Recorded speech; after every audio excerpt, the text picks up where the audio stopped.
کہ ہماری دعوت پر ماشاءاللہ سب حاضر ہوئے، بہت خوش نصیبی ہے۔ اللہ تعالیٰ ہم سب کو اپنی رحمت کے سائے میں ڈھانپ لے۔ حضرات یاد رکھیے، میں مختصر وقت میں اپنی بات کو سمجھنے کی کوشش کروں گا۔ اللہ تعالیٰ نے اس دنیا میں سارے انسانوں کی رہنمائی کے لیے اور ایک ڈگر اور ایک راہ پر چلے، اللہ نے اس چیز کے لیے اس دنیا میں اتارا قرآن عظیم۔ جیسا کہ آپ جانتے ہیں، میرا رب فرماتا ہے ذالک الکتاب لا ریب فیہ ھدی للمتقین۔ یہ یاد رکھیے کہ قرآن عظیم جو ہے سارے عالم کے لیے پرہیزگاری کا، تقوی کا اور راہ پہ چلنے کا ذریعہ ہے۔ لیکن یہ تمامی علماء مشائخ حضرات جانتے ہیں کہ قرآن عظیم کو آسمان سے زمین پر کس طرح اتارا گیا؟ بھیجنے والا پروردگار عالم وحدہ لا شریک ہے۔ جیسے جیسے ضرورت پڑتی اللہ حکم فرماتا جبریل فلاں اتنی آیات میرے محبوب کی بارگاہ میں لے کے جاؤ۔ اللہ کے پیغمبر صلی اللہ تعالی علیہ وسلم جب مکے میں ہوئے تو وہ آیات مکی کہلائیں، مدینے میں ہوئے وہ آیات مدنی کہلائیں، رات میں نازل ہوئی لیلی کہلائیں، دن میں نازل ہوئی نہاری کہلائیں، اور یاد رکھو گرمی میں نازل ہوئی تو ان کو صیفی کہا گیا، اور اگر جاڑے میں ہوئی تو ان کو شتائی کہا گیا۔ سبحان اللہ سبحان اللہ۔ پچھلی امتوں کے اندر یہ عالم تھا، نبیوں کو حکم تھا موسیٰ تمہیں توریت لینی ہے کوہ طور پہ آنا پڑے گا، بے شک انجیل عیسیٰ تمہیں لینا ہے فلاں مقدس مقام پہ تمہیں حاضر ہونا پڑے گا۔ یہ میرے محبوب کا مقام ہے کہ اللہ نے قرآن سے فرمایا قرآن تیرے پاس میرا محبوب نہیں آگا بلکہ تجھے جانا پڑے گا۔ میرا محبوب مکے میں ہے تو مکے میں جانا پڑے گا، میرا محبوب مدینے میں ہے تو مدینے جانا پڑے گا، اگر میرا محبوب بستر میں آرام فرمایا تو وہاں جانا پڑے گا۔ اللہ اکبر، قرآن کو تشریف لے کر آیا۔ یہ ہماری خوش نصیبی ہے، ہم گنہگار خطاکار بدکار کہاں اس لائق تھے کہ اللہ نے ہمیں وہ قرآن دیا ہے کہ ساری کتابیں مٹ کے ختم ہو چکی، قرآن 1400 سال ہو گئے آج تک باقی ہے۔ اگر کوئی بھی آدمی اس میں شک کرے گا کہ قرآن یہ وہ اوریجنل نہیں ہے جو پہلے اتارا گیا تھا تو وہ بلا شک و شبہ قطعاً یقینی طور پر اسلام سے خارج ہو جائے گا۔ لیکن اب آپ جانتے ہیں کہ قرآن عظیم کو سمجھنا ہر ایک کی بس کی بات نہیں ہے۔ بولو بھائی، اللہ نے فرمایا اقیموا الصلاۃ، نماز قائم کرو۔ اب قرآن میں لکھا ہے نماز قائم کرو، نماز کتنی پڑھنا ہے، کس ٹائم پڑھنا ہے، کیسے پڑھنا ہے، یہ قرآن میں کہیں نہیں لکھا ہوا۔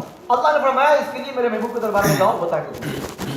سرکار دو عالم نے، اللہ نے ہمیں قرآن بھی دیا اور ساتھ ساتھ میں اس کو پڑھانے کے لیے ایک استاد بھی عطا فرمایا۔ ہمارا عقیدہ ہے، ہم اہل سنت و جماعت کا، کہ سرکار دو عالم ساری کائنات کے سب سے بڑے معلم ہیں۔ سبحان اللہ۔ وہابیہ میں ایک خاص طور سے طبقہ ہے جن کا عقیدہ یہ ہے کہ حضور صلی اللہ علیہ وسلم جو تھے وہ ایک ڈاکی کی مثل ہیں، انہوں نے ہمیں ڈاک کے ذریعے پہنچا دیا، بس باقی ہمارا کام ہے سمجھنے کا، ہمیں ضرورت نہیں۔ نعوذ باللہ من ذالک، اللہ تعالیٰ اس عقیدے میں معاف فرمائے۔ ہمارے معلم ہیں اور انشاءاللہ صبح قیامت میں بے شک آپ کے رہنمائی کے بغیر ہم کچھ حاصل بے شک۔ اللہ نے فرمایا آتو زکات دو، لیکن کتنی زکات دیں، کب دیں، کیسے دیں، یہ اللہ نے کہیں قرآن میں نہیں لکھا ہوا۔ فرمایا آتو زکات، اے مولا کریم زکات دیں کتنی، کیسے دیں، کیا طریقہ کار ہوگا؟ اللہ نے فرمایا میرے حبیب کے پاس جاؤ، ان سے جا کے تم کہنا۔ آپ دیکھیں حج سال میں ایک مرتبہ فرض ہے، کس پر فرض ہے، کیسے فرض ہے، کیا آپ کو ارکان ادا کرنا ہے؟ قرآن میں کسی ایک بارے میں نہیں لکھا ہوا ہے، بس اتنا لکھا ہوا ہے کہ صاحب استطاعت پر حج لازم ہے۔ حج کرنا کیسے ہے آپ ذرا پڑھ کے دیکھیں کہ طلبہ تھک جاتے ہیں پڑھتے پڑھتے، اتنے مسائل ہیں حج کے، لیکن قرآن میں کہیں پر نہیں ہے۔ قرآن نے تو کہا تمہیں کچھ سیکھنا ہے تو میرے محبوب کی بارگاہ عالی جا کے حاضر ہو جاؤ۔ اب معلوم ہوا کہ امت نے سمجھ لیا کہ قرآن ہمیں سکھلاتا ہے کہ فرض بتا دیا تمہیں کرنا ہے، طریقہ کار میرے محبوب سکھلائیں گے۔ لہذا ہم گئے، صحابہ کرام گئے سرکار دو عالم کی بارگاہ عالی میں۔ اللہ اکبر، آج ہماری محفل ماشاءاللہ شاندار کارپیٹ چادر بچھی ہوئی ہے، آج ماشاءاللہ اچھے شاندار پگڑیاں امام کپڑے پہن کر آپ حاضر ہیں۔ ایک دور تھا کہ بظاہر تو محفلیں پھیکی ہوتی تھی، بظاہر نئی شاندار تپائیاں تھیں، نئی کپڑے تھے۔ اللہ کے رسول صلی اللہ علیہ وسلم مسجد نبوی میں ایسی مٹی میں بیٹھ جایا کرتے تھے، نہ تپائیاں تھیں، نہ کوئی کتاب موجود تھی، نہ بخاری نہ مسلم تھی، کیا تھا؟ بس صحابہ کرام इस्लाम की अपील होती है, लेकिन कसम खुदा की करोड़ों रहमत के फरिश्ते ना अल्लाह रसूल अब आप बताओगे हदीस तो बोलते हैं ये क्या करते हैं आज हमारी महफिल हदीस के साथ ताल्लुक से ये मुस्लिम शरीफ वाली बात पाई जा रही है। हदीस का मामला होता है अल्लाह के रसूल सल्लल्लाहु अलैहि वसल्लम का कौल, आपने जितने भी कलिमात कहे तमाम अक़वाल, इनका नाम भी हदीस है। सरकार दो आलम ने अपनी जिंदगी में जितने काम अंजाम दिए वो भी हदीस पाक है। और किसी सहाबी ने सरकार के सामने कोई काम किया, आप ना खामोश रहे, ना मना किया, ना हाँ कहा, उसको भी आप हदीस तकरीरी, वो उलमा जानते हैं इसको भी हदीस कहते हैं। समझे नहीं, ये हदीस कहलाती है। अब एक बात ध्यान रखें, कोई भी आदमी सरकार दो आलम की हदीस के बगैर, आपकी इत्तिबा के बगैर, चाहे वो तमाम नबी को मान दे, दिल से मानता हो, अपने धर्म की सारी किताबें पढ़ता हो, तब भी मुसलमान नहीं हो सकता। अल्लाह रसूल काब बिन अशरफ यहूदी के पास गए, आपने फरमाया कि भाई तुम जो है इस्लाम लेकर आओ, मेरी बात मानो। बोला मैं क्यों मानूं आपकी? आप होते कौन है? नहनु अबनाउल्लाह व अहिब्बाउ, अरे हम अल्लाह के महबूब, अल्लाह के बेटे हैं। तुम होते कौन मोहम्मद? तुम क्यों हमारे पास आए बताने के लिए? हमारे पास कुछ शरीयत है, हमारे पास तौरात है, हमारा नबी मूसा है, क्यों आए हमारे पास? अल्लाह रसूल खामोशी में तशरीफ ले आए, अल्लाह को चला आना पाए। अल्लाह ने फरमाया कुल इन कुंतुम तुहिब्बूनल्लाह फत्तबिऊनी, ऐ हबीब ऐलान कर दो सारी दुनिया के अंदर कि अगर तुम लोग अल्लाह से मोहब्बत का दावा रखते हो, मोहब्बत करते हो, तुम्हारा दावा जब तक सच नहीं होगा तब तक तुम मेरी पैरवी नहीं करोगे। मालूम ही होगा कि पैरवी ये रसूल शर्त है, और अगर तुमने अल्लाह की पैरवी करी, अल्लाह के रसूल की पैरवी करी, तो इनाम क्या मिलेगा आपको? क्या मिलेगा? युहिब्बुकुमुल्लाह, ये जमानत है इस बात की कि अल्लाह तुम्हें अपनी बारगाह में महबूब बना देगा और वो यग़फिर लकुम, तुम्हारे गुनाहों को माफ फरमाएगा, अल्लाह इनाम फरमाएगा। मालूम ये हुआ कि इत्तिबा है। अब आप देखो सहाबा किराम के इत्तिबा का अंदाज़ आप जानते, मैं चंद झलकियां दिखाता हूं आपको। मैं अल्लाह के रसूल से कितनी मोहब्बत थी, कितनी मोहब्बत थी। अल्लाह के रसूल सल्लल्लाहु अलैहि वसल्लम के सहाबा या अल्लाह के सरकार जब गुरु करने बैठे थे तो हदीस पाक में लिखा है कि आपकी कुल्ली जब आप फूकते थे एक कतरा जमीन में नहीं आता, हमारे हाथों में लेने के बाद ऐसे चेहरे पर अपने मर जाते। आप नाक भी सुनते हैं तो एक कतरा जमीन में नहीं आता।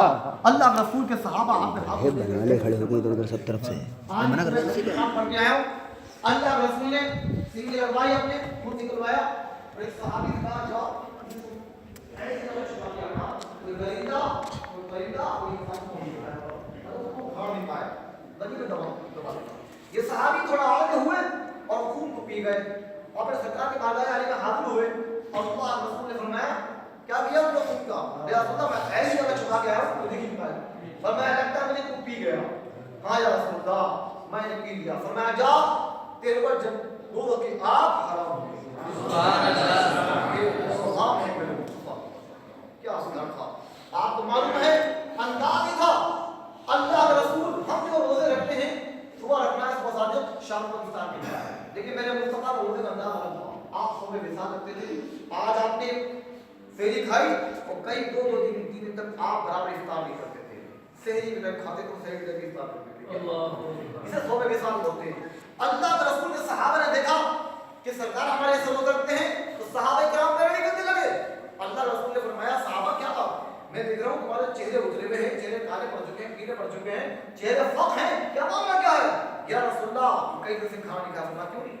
तुम शाम की इफ्तार नहीं करते? बोला कैसे करते यार, आप भी नहीं करते। फरमाया अरे मेरा मामला अलग है, तुम मुझे अपने पर क़ियास मत करो, इसलिए भी इतनी अभी तो मैं रात गुजारता हूं इस हाल में कि जो इबनी रब्बी मुझे मेरा परवरदिगार खिलाता भी है, मेरा सही नहीं करता। सुभान अल्लाह, तुम मेरे मिसल नहीं हो। याद आज के बाद सहाबा मेरी हर चीज के इत्तिबा होना करते हैं। और इस सहाबी को देखो, एक रास्ते से गुजरते हैं, गुजरने के बाद उन्होंने अपने पगड़ी को जानबूझकर बबूल के पेड़ में फांसा और ऐसे कई कदम आगे बढ़े और फिर पीछे को आए। ऐसी बात नहीं, साथ वाले ने कहा ये काम क्या करा, क्या तरीका कर रहा था, पगड़ी को फांसी के आगे चले, फिर पीछे को आ गए और उसे बांध लिया। फरमाया अब क्या करूं? अल्लाह ने फरमाया कि सरकार की पैरवी करो, मैं तुम्हें महबूब बना देता हूं। मैं क्या करूं? बात यह है कि मैंने खुद एक दिन देखा कि सरकार दो आलम सल्लल्लाहु अलैहि वसल्लम की सलाह से गुजरे और आप गुजर रहे थे, गुजरते हुए आपकी पगड़ी यहां फंसी थी, आप आगे गए, फिर आपने देखा कि मेरा इमाम फंस चुका है तो आप पीछे तशरीफ लेकर आ गए। जरा गौर कीजिए, ये था इत्तिबाए रसूल सल्लल्लाहु अलैहि वसल्लम। अल्लाह ने क्या मकाम अता फरमाया था। आज भी ये हदीस पाक को आप पढ़ रहे हैं, याद रखें हदीसों में सबसे ऊंचा मर्तबा जो है कुरान की बात किसका है? पांच मरतबा पिछले साल आप तशरीफ फरमा थे, यहाँ सिलसिला हुआ था और ये मुस्लिम शरीफ है। बुखारी के बाद जो मर्तबा है वो मुस्लिम शरीफ का है। इमाम मुस्लिम रज़ी अल्लाह तआला अन्हु आप जानते हैं, लेकिन सबसे दुआ है आप भी दुआ करेंगे अल्लाह ताला कितनी आसानी के साथ आपको मैं आज हदीस लेने के लिए बैठे रहेंगे। आपको मालूम है इमाम मुस्लिम रज़ी अल्लाह तआला अन्हु का इसमें गिरामी क्या है? मुस्लिम। आपका कुनियत अबू हुसैन, आपका लक़ब अफ़ाकिर। आप समरकंद के एक मशहूर शहर नेशपुर में पैदा हुए। तकरीबन 1200 साल के 1178 साल के आपको मालूम है हदीस कैसे कैसे करेंगे आपने क्या अंदाज था? आज हमारे तलबा अपने घरों से पढ़ने आते हैं, अपने हुजूरों से अपनी मसाजिद से यहाँ पढ़ने आते हैं, कितना आसान है। हदीस तलाश नहीं करना पड़ती है, किताबों में जमा कर दी है। हकीकत बात यह है कि अल्लाह के रसूल सल्लल्लाहु अलैहि वसल्लम के सहाबा और ये चाहने वाले मोहब्बत करने वाले अगर ये दीन की खिदमत करते तो आज दीन खत्म हो चुका होगा। ये कायम है, जाहिर बात है, न सरकार हमारे पास है न सहाबा हमारे पास है, हम कहाँ से हासिल करते हैं?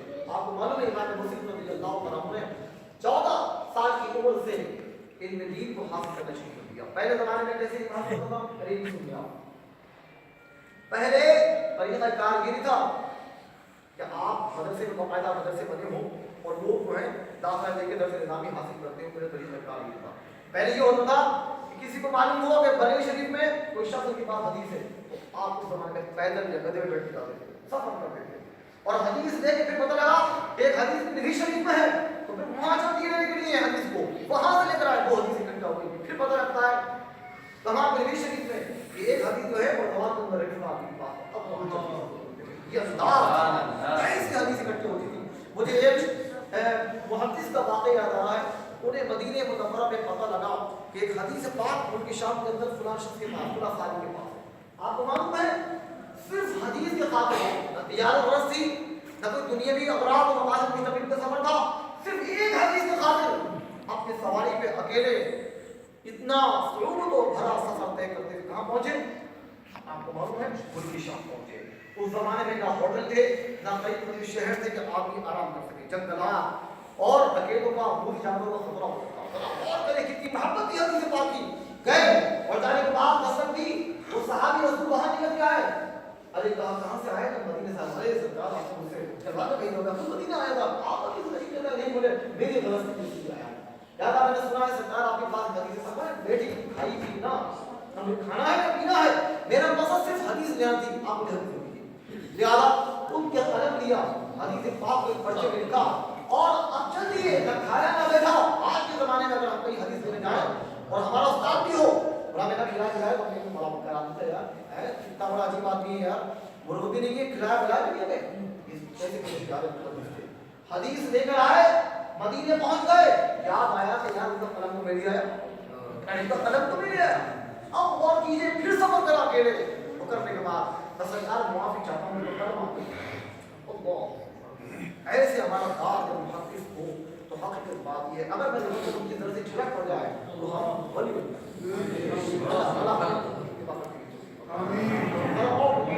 इमाम मुस्लिम रज़ियल्लाहु अन्हु ने कैसे किसी तकरार